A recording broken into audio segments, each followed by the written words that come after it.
Hello. അപ്പോൾ ഇന്നൊരു day in my ലൈഫാണ്. എൻ്റെ എല്ലാം മിലുവിൻ്റെയാണ്. ഒന്ന് ഫസ്റ്റ് അംഗനവാടിയിൽ പോയി തുടങ്ങിയാണ്. അപ്പോൾ ഇന്നോട്ടിട്ട് പോയി തുടങ്ങിയാണ്. അപ്പോൾ ഫസ്റ്റ് ഡേ എക്സ്പീരിയൻസ് എങ്ങനെയായിരിക്കും അതൊക്കെ ഷെയർ ചെയ്യാമെന്ന് വിചാരിച്ചു. അപ്പോൾ ഒരു ഡേ ഇൻ മൈ ലൈഫ് തന്നെ എടുക്കാമെന്ന് വിചാരിച്ചു. അപ്പോൾ ഒന്ന് എണീറ്റിട്ടുണ്ട്. ഇനി ബാക്കി കാര്യങ്ങളൊക്കെ ചെയ്യിക്കണം. 10 മണിയാകുമ്പോഴേക്കും പോകണം എന്നൊക്കെ വിചാരിക്കുന്നു. അപ്പോൾ എന്തായാലും നമുക്ക് വീഡിയോ കാണാം. ഇന്നെന്തായാലും അവൻ നേരത്തെ തന്നെ എണീറ്റിട്ടുണ്ടായിരുന്നു. അൺഎക്സ്പെക്റ്റഡ് ആയിരുന്നു. കാരണം അവൻ കുറച്ച് ലേറ്റ് ആയിട്ടുണ്ടായിരുന്നു എണീക്കാൻ വേണ്ടിയിട്ട്. സാധാരണ എണീറ്റ പാട് കുറച്ച് ഉഷാറൊക്കെ ആയിരിക്കും ആൾ. പക്ഷേ അംഗനവാടിയിൽ പോകുന്നതുകൊണ്ടാണ് എണീറ്റ പാട് അത്ര ഒരു സുഖമൊന്നും എൻ്റെ മുഖത്തുണ്ടായിരുന്നില്ല. കാരണം ഇതാണ്, അവൻ അംഗനവാടിയിൽ പോകുന്നത് അത്ര ഇഷ്ടമൊന്നുമല്ല. ഫസ്റ്റ് ടൈം ആയതുകൊണ്ട് എങ്ങനെയാണെന്ന് അറിയില്ല. അപ്പം ഞാൻ നേരെ അവനെ ബ്രഷ് ചെയ്യിക്കാൻ വേണ്ടിയിട്ട് കൊണ്ടുപോയി. അപ്പം ഞാൻ അവിടെ നിപ്പിച്ചിട്ട് ബ്രഷൊക്കെ ചെയ്യിപ്പിച്ചു. പിന്നെ ഈ ഒരു കാര്യങ്ങളൊക്കെ ഇതിലിങ്ങനെ പറഞ്ഞുകൊണ്ടിരിക്കുന്നത് അംഗനവാടി പോക്കിനെ പറ്റിയിട്ടാണ്. ഞാൻ പോകുന്നില്ല, അമ്മ വരണ്ട, അമ്മ അവിടെ നിൽക്കണം, അങ്ങനെയൊക്കെയാണ് പറയുന്നത്. എന്തായാലും ഞാൻ കുറച്ച് സമയം അവൻ്റെ അടുത്ത് നിൽക്കാൻ, അല്ലെങ്കിൽ ഫുൾ ടൈം അവൻ്റെ അടുത്ത് ഇരിക്കാമെന്നാണ് വിചാരിക്കുന്നത്. ഇന്ന് 2 ദിവസം അങ്ങനെ ഇരിക്കാമെന്നൊക്കെയാണ് വിചാരിക്കുന്നത്. അപ്പോൾ എങ്ങനെയാണെന്നൊക്കെ അവിടെ എത്തിയിട്ടൊക്കെ തീരുമാനിക്കാമെന്നൊക്കെ വെച്ചു. അപ്പോൾ ഞാൻ നേരെ മുഖമൊക്കെ കഴുകിച്ചു.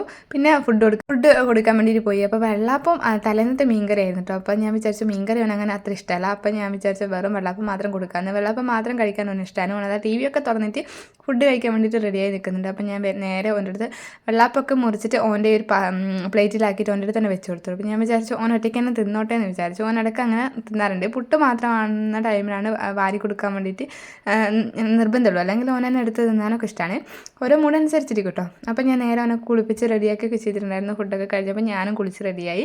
എന്നിട്ട് ഓൻ ഒരുക്കി പുതിയ ഡ്രസ്സ് ഉണ്ടായിരുന്നു കേട്ടോ. അപ്പോൾ ബർത്ത്ഡേക്ക് വാങ്ങിക്കൊടുത്തിട്ടുണ്ടായിരുന്നു. ആ ഒരു ടൈമിൽ കിട്ടിയിട്ടുള്ള ഡ്രസ്സ് ഉണ്ടായിരുന്നു. അപ്പോൾ ആ ഒരു പുതിയ ഡ്രസ്സൊക്കെ ഇട്ട് കൊടുത്തു. പിന്നെ ഒരുക്കാമെന്നൊക്കെ വിചാരിച്ചു. അപ്പോൾ ഞാൻ ഒരുക്കൊക്കെ ചെയ്തു. ജസ്റ്റ് പൗഡർ മാത്രം ഇട്ട് കൊടുത്തു കേട്ടോ. അപ്പോൾ കുളിച്ചൊക്കെ വന്നപ്പോഴേക്കും ആൾ ചെറിയ രീതിയിലൊന്നും ഉഷാറായിട്ടുണ്ടായിരുന്നു. പിന്നെ ഞാനും അവിടെ നിൽക്കുന്നുണ്ടെന്നുള്ള കാര്യം അവന് മനസ്സിലായി. കാരണം നല്ല ഡ്രസ്സൊക്കെ എടുത്തിട്ടതുകൊണ്ട്. അപ്പോൾ ഇതാ നേരെ ഞങ്ങൾ ബാഗൊക്കെ ഇട്ടിട്ട് ഇറങ്ങിയിട്ടോ. അപ്പോൾ ഇതെൻ്റെ പുതിയ ബാഗാണ്. ബർത്ത്ഡേക്ക് ഗിഫ്റ്റ് കിട്ടിയിട്ടുള്ള ബാഗാണ് കേട്ടോ. അപ്പോൾ അതൊക്കെ ഇട്ടിട്ട് ഇറങ്ങി. അപ്പോൾ ഇറങ്ങിയ ടൈമിലൊക്കെ മൂപ്പർക്ക് നല്ല സന്തോഷമായിരുന്നു. പിന്നീട് അങ്ങോട്ട് കുഴപ്പമൊന്നുമില്ലാത്ത രീതിയിൽ നല്ല സന്തോഷമായിരുന്നു കേട്ടോ. കുറച്ച് ദൂരം നടന്നിട്ടാണ് ഞങ്ങൾ അംഗനവാടിയിൽ എത്തിയിട്ടുണ്ടായിരുന്നത്. ഞങ്ങൾക്ക് കുറച്ച് നടക്കാനുണ്ട് കേട്ടോ. വീടിൻ്റെ തൊട്ടടുത്തൊന്നുമല്ല, കുറച്ച് നടക്കാനുണ്ട്. അപ്പോൾ കുറച്ച് നടന്നു. പിന്നെ ഞാൻ അവനെ എടുത്തു. കാരണം കുറേ സമയമൊന്നും നടക്കാൻ വേണ്ടിയിട്ടില്ല. കുഞ്ഞിക്കാലല്ലേ, പെട്ടെന്ന് വേദനിക്കില്ല. കുറച്ച് സമയം കഴിഞ്ഞപ്പോൾ ഞാൻ അവനെ എടുത്തു. അങ്ങനെ ഞങ്ങൾ അവിടെ എത്തിയപ്പോൾ പിന്നെ ഞാൻ വിചാരിച്ച പോലെ വീഡിയോയും കാര്യങ്ങളൊന്നും എടുക്കാൻ പറ്റിയിട്ടുണ്ടായിരുന്നില്ല. ഞാൻ കുറച്ചും കൂടെ കാര്യങ്ങളൊക്കെ എടുക്കണമെന്നുണ്ടായിരുന്നു. അപ്പോൾ ഇതാ മോനെ ഞങ്ങൾ ഫസ്റ്റ് എത്തിയ സമയത്ത് ഒരു കുട്ടി മാത്രമേ എത്തിയിട്ടുണ്ടായിരുന്നുള്ളൂ.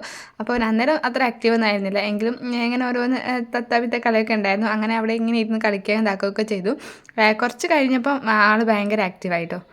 അപ്പോൾ ഓരോന്ന് കാര്യങ്ങൾ ഇങ്ങനെ കാണിച്ചിരുന്നത് അതിങ്ങനെ ചുമരിൽ ഓരോ ചിത്രങ്ങൾ ഇങ്ങനെ വരച്ച് വെച്ചിട്ടുണ്ടല്ലോ, അതിൻ്റെ കാര്യങ്ങളൊക്കെ ഇങ്ങനെ കാണിക്കുന്നുണ്ടായിരുന്നു. കുറച്ച് കഴിഞ്ഞപ്പോൾ കുട്ടികളൊക്കെ എത്തി. പിന്നെ പിന്നെ കുറച്ച് ഫ്രണ്ട്സൊക്കെ ആയി. പിന്നെ പൊതുവേ അങ്ങനെയാണ്, ഏതെങ്കിലും പോയാൽ നല്ല ആക്റ്റീവാണ്, പെട്ടെന്ന് തന്നെ കമ്പനിയാവും.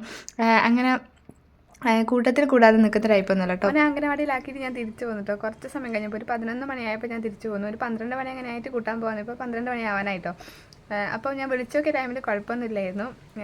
ആളാടുന്ന് കളിക്കുന്നുണ്ട്, പ്രശ്നമൊന്നുമില്ല. കുറേ കുട്ടികളൊക്കെ ഉണ്ടല്ലോ. അപ്പോൾ ഇനി കൂട്ടാൻ പോകണം. നോക്കാം എങ്ങനെയൊക്കെയാണെന്ന്. ഞാനൊരു ഉച്ചയൊക്കെ ആയപ്പോൾ അവനെ കൂട്ടാൻ വേണ്ടിയിട്ട് പോയി. അപ്പം ഇത്രയും വീഡിയോ ഒക്കെ എടുത്തിട്ടുള്ളൂ. പിന്നെ ആ കൂട്ടാൻ പോയിട്ട് അങ്ങനെയായിട്ടുള്ള കാര്യങ്ങളൊന്നും ഞാൻ വീഡിയോ എടുത്തിട്ടുണ്ടായിരുന്നില്ല. അപ്പോൾ ഇത് ഞാൻ ഇടണോ എന്നൊക്കെ വിചാരിച്ചിട്ടുണ്ടായിരുന്നു. പിന്നെ ഞാൻ വിചാരിച്ചു എന്തായാലും ഫസ്റ്റായിട്ട് അംഗനവാടി പോയതല്ലേ, ഇത് ഇവിടെ കിടന്നിട്ടൊരു മെമ്മറി അല്ലേ, പിന്നെ എപ്പോഴെങ്കിലും എടുത്ത് കാണണമെങ്കിൽ കാണാമല്ലോ എന്ന് വിചാരിച്ചിട്ടോ. അപ്പോൾ എന്തായാലും അംഗനവാടിയിൽ ഞാൻ അവനെ കൂട്ടിയിട്ട് ഇങ്ങ് പോകുന്നു കേട്ടോ. കഴിഞ്ഞു. കുറച്ച് സമയം ഇരുന്നുള്ളൂ കേട്ടോ. ഉച്ച ആയപ്പോഴേക്കും ഇങ്ങോട്ടേക്ക് പോന്നു. ഒരു മണി 12:30 വരെ, 12 മണിക്ക് ഫുഡൊക്കെ കഴിച്ചു 1 മണി ആകുമ്പോഴേക്കും വീട്ടിലേക്ക് തിരിച്ചെത്തിയിട്ടുണ്ടായിരുന്നു കേട്ടോ. അപ്പോൾ ഇന്ന് വലിയ കുഴപ്പവും കാര്യങ്ങളൊന്നും ഉണ്ടായിരുന്നില്ല. ഇനിയിപ്പോൾ 2 ദിവസം കൂടെ ഇതേപോലെ തന്നെ തുടർച്ചയായിട്ട് പോകണം. പിന്നെ റെഡിയായി വരികയുള്ളൂ. അപ്പോൾ എന്തായാലും നമ്മുടെ വീഡിയോ അത്രയേ ഉള്ളൂ. ടാറ്റാ.